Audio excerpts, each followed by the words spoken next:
வணக்கம் நேர்களே, நான் உங்கள் ஆஸ்ட்ரோ பூர்ணா. இன்னைக்கு நாம பார்க்கக்கூடிய சிறப்பு பதிவு சனி பகவான் வக்ரத்தன்மை அடையக்கூடிய பலன்களை பற்றி பார்க்க போறோம். சனி பகவான் ஜூலை மாதம் 27ஆம் தேதி தன்னுடைய இயல்பு தன்மையிலிருந்து வக்ரத்தன்மை அடைகிறார். வக்ரத்தன்மை அப்படின்னா தன்னுடைய பாதையிலிருந்து ரிவர்ஸ்ல வர்றார். அதாவது ஒரு பாதம் நகர்ந்திருக்கிறாரு. மீன ராசியில இருக்கக்கூடிய அந்த சனி பகவான் அந்த பூரட்டாதி நட்சத்திரத்தை கடந்துட்டு இருக்கிறாரு அப்படின்னா அதுல இருந்து அப்படியே ரிவர்ஸ்ல அந்த பாதத்துல வரக்கூடிய ஒரு டைமாக இருக்கும்.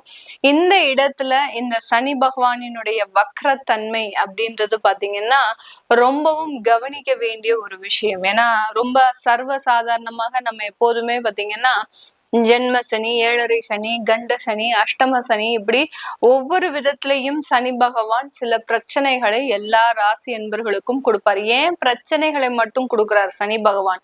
அவருக்கு என்ன உங்க மேல ஏதாவது பகையா, இல்ல தேவையில்லாத ஒரு காழ்ப்புணர்ச்சி இருக்குதா? எதுவுமே கிடையாது. நீங்க செய்யக்கூடிய ஒவ்வொரு வினைகளுக்கும் எதிர்வினையை கொடுக்கக்கூடிய ஒரு தன்மை வாய்ந்த கிரகம் இந்த சனி பகவான். தமிழ் மாத கணக்குப்படி ஆடி மாதத்துல இருந்து கார்த்திகை மாதம் வரைக்கும் இருக்க போகுது. இந்த மாதத்துல நீங்க என்னென்ன மாதிரியாக ரொம்ப ஒரு முன்னெச்சரிக்கை நடவடிக்கைகள் எடுத்துக்கணும் அப்படின்றத நம்ம இந்த பதிவுல கடைசியில ஒரு டிப்ஸா சொல்லியிருப்போம்.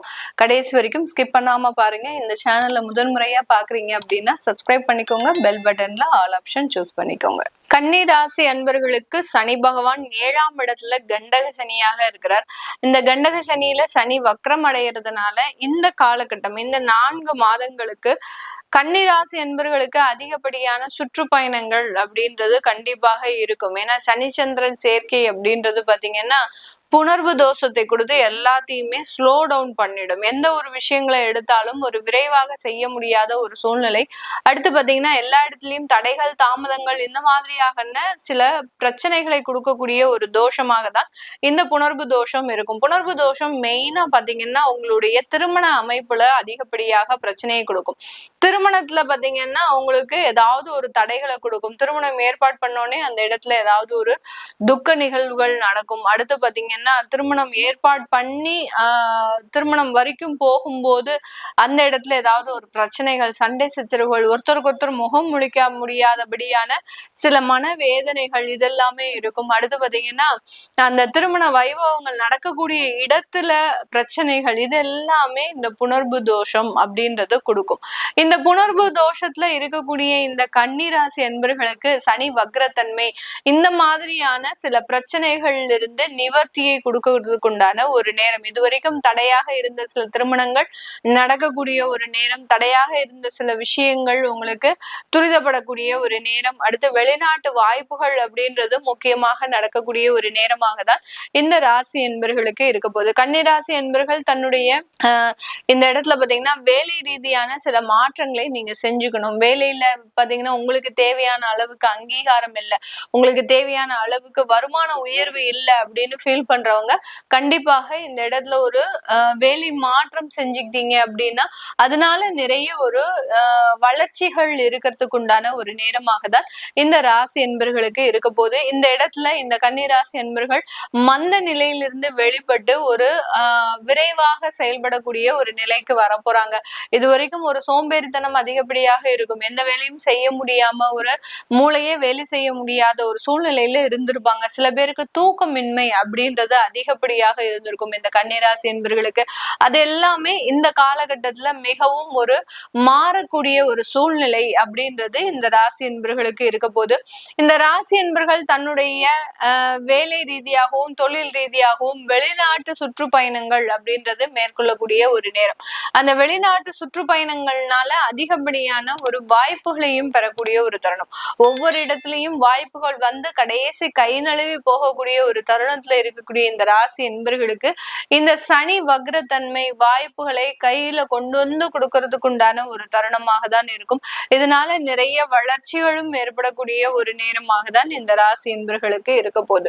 அடுத்து பாத்தீங்கன்னா கணவன் மனைவி உறவுகள்ல நிறைய ஒரு மாற்றங்கள். அந்த கணவன் மனைவி உறவுகள்ல பாத்தீங்கன்னா இதுவரைக்கும் பெரிய அளவுக்கு ஈகோ சம்பந்தப்பட்ட பிரச்சனைகள் இருந்திருக்கும்.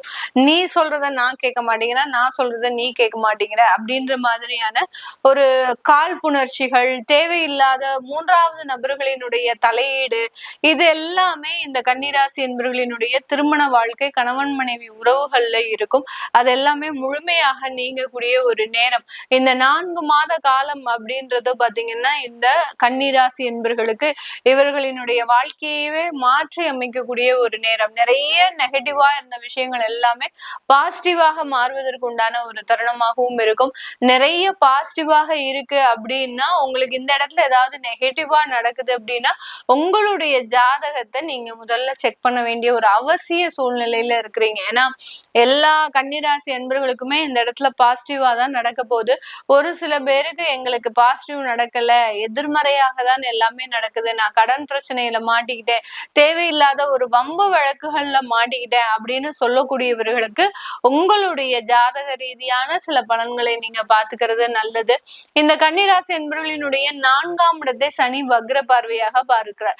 இதனால வீடு கட்ட ஆரம்பிச்சு அந்த வீட்டை ஓரளவுக்கு வசதிட்டோம், ஒரு ஒரு சீலிங் எல்லாம் போட்டு டைல்ஸ் எல்லாம் போட்டு எல்லாம் பண்ணியாச்சு. ஆனாலும் அடுத்த கட்ட ஒரு வேலைன்றது நடக்க மாட்டேங்குது, ஒரு கிரகப்பிரவேசம் பண்ணி போக முடியல அப்படின்னு சொல்றவங்களுக்கு இந்த காலகட்டம் அந்த புது வீட்டுல குடிபெயர்வதற்குண்டான ஒரு அமைப்பை இந்த சனி வக்ரத்தன்மை கொடுக்க போகுது. அதுதான் அந்த எந்தெந்த இடத்துல எல்லாம் உங்களுக்கு தடையாக அந்த சனி பகவான் இது வரைக்கும் இருந்தாரோ அந்தந்த இடத்துல இருந்தெல்லாம் அந்த நிவர்த்தியை முழுமையாக கொடுக்கக்கூடிய ஒரு நேரமாக தான் இந்த சனியினுடைய வக்ரத்தன்மை முழுமையாக செயல்படக்கூடிய ஒரு நேரம். இந்த இடத்துல உங்களுக்கு சனி பகவானினுடைய வக்ரத்தன்மை இந்த கன்னிராசி என்பவர்களுக்கு செய்யக்கூடிய அந்த பிராயச்சித்தம், அதாவது ஒரு சின்ன ஒரு எளிமையான பரிகாரம். என கண்டக சனியாக இருக்கிறார், அதாவது உங்களுடைய கம்யூனிகேஷன் லெவல்ல இருக்கிறார். ஒரு இடத்துல பேசணும்னு நினைக்கும் போது அந்த இடத்துல தடைபட்டு போயிடும், வார்த்தைகள் கொளரும். அடுத்து பாத்தீங்கன்னா தேவையில்லாத ஒரு மைண்ட்ல பாத்தீங்கன்னா தேவையில்லாத மன உளைச்சல்கள், ஒரு பதட்டம், தேவையில்லாத ஒரு பயம், இதுல எல்லாத்துலயுமே அந்த சனி பகவான் இருக்கிறதுனால, அந்த 7ஆம் இடத்துல இருக்கிறதுனால அதுக்குண்டான நிவர்த்தியை கண்டிப்பாக நம்ம எந்த தெய்வத்தின் மூலமாக செய்ய முடியும் அப்படின்னு கேட்டீங்கன்னா இந்த கன்னிராசி என்பவர்கள் ஒவ்வொரு புதன்கிழமை இல்ல வியாழக்கிழமை, இந்த 2 கிழமையில எந்த கிழமை உங்களுக்கு கன்வீனியன்டா இருக்கோ குருமார்களை வழிபாடு பண்றது நல்லது. ஏன்னா குருமார்கள் அப்படின்ற போது பாத்தீங்கன்னா ஒரு சில தெய்வத்தெல்லாம் பாத்தீங்கன்னா நம்ம டைரக்டா போய் அப்ரோச் பண்ண முடியாது. அப்ரோச் பண்ணணும்னா நமக்கு இருக்கக்கூடிய அந்த ஜாதக ரீதியான சில விஷயங்கள் நம்மளுக்கு எதிர்வினைகளை கொடுத்துரும். அதனால எப்போதுமே நம்ம ஒரு ஏஜெண்ட் மூலமாகவோ அல்லது ஒரு சில குருமார்கள் மூலமாகவோ சில தெய்வத்தை வழிபாடு பண்ணும்போது அது நல்ல பலனை கொடுக்கும். அதுதான் டைரக்டா சனி பகவானை போய் இந்த கன்னிராசி என்பவர்கள் வழிபடக்கூடாது. அதனால நீங்க ஒரு குருமார்களை தேர்ந்தெடுத்து வழிபாடு பண்றது நல்லது. ஒரு காஞ்சி மகா பெரியவரை வழிபாடு பண்ணலாம், சாய்பாபா ஷீரடி சாய்பாபா வழிபாடு பண்ணலாம், ராகவேந்திர சுவாமிகளை வழிபாடு பண்ணலாம். சில பேர்லாம் பாத்தீங்கன்னா சித்தர்களை வழிபாடு பண்ணுவாங்க. அந்த சித்தர்களை வழிபாடு பண்றவங்க அந்த கன்னிராசி என்பவர்கள் எல்லாம் பாத்தீங்கன்னா யாரு பேச்சையுமே கேட்க மாட்டாங்க, தான் உண்டு தன் வழி உண்டு அப்படின்ற மாதிரிதான் இருப்பாங்க. அந்த மாதிரியான அந்த குரு வழிபாடு அப்படின்றது மிகப்பெரிய ஒரு மாற்றத்தை கொடுக்கும். அந்த மிகப்பெரிய ஒரு மாற்றம் தான் உங்களுடைய அடுத்த கட்ட வாழ்க்கைக்கு உண்டான வளர்ச்சியை கொண்டு போக போகுது. அதனால இந்த புதன்கிழமை இல்ல வியாழக்கிழமை இந்த குரு வழிபாடு பண்ணுங்க, ஆட்டோமேட்டிக்காக உங்களுக்கு நிறைய ஒரு சேஞ்சஸ் கண்டிப்பாக கிடைக்கக்கூடிய ஒரு நேரமாக இருக்கும். உங்களுடைய ஜாதகத்தை பார்க்கணும் விருப்பப்படுறவங்க கீழே இருக்கிற நம்பருக்கு வாட்ஸ்அப்ல அப்பாயின்மெண்ட் வாங்கிக்கிட்டு நீங்க கன்சல்ட் பண்ணிக்கலாம். உங்களிடமிருந்து விடைபெறுவது உங்கள் ஆஸ்ட்ரோ பூர்ணா. நன்றி, வணக்கம்.